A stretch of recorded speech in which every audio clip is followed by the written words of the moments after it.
এক বুজুর্গ বলছিলেন যে হে আল্লাহর বান্দা, দুনিয়ার যন্ত্রণার পেরেশানির কারণে যদি মানুষ বলে যে যদি মরে যাইতাম ভালো ছিল, মানুষ বলে না এরকম যে এত পেরেশানির চাইতে এত দুঃখের চাইতে মরে গেলে ভালো ছিল।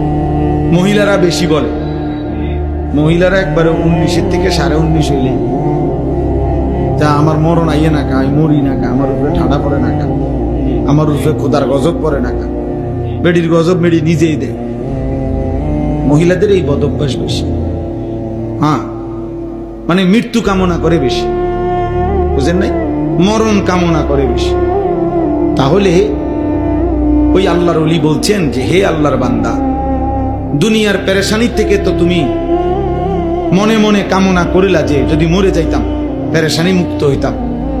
তিনি বলছেন হে আল্লাহর বান্দা, যদি কবরে গিয়ে কবরের আযাব শুরু হয়, তখন তুমি ওই আযাব থেকে বাঁচবার জন্য এবার কি চাইবে?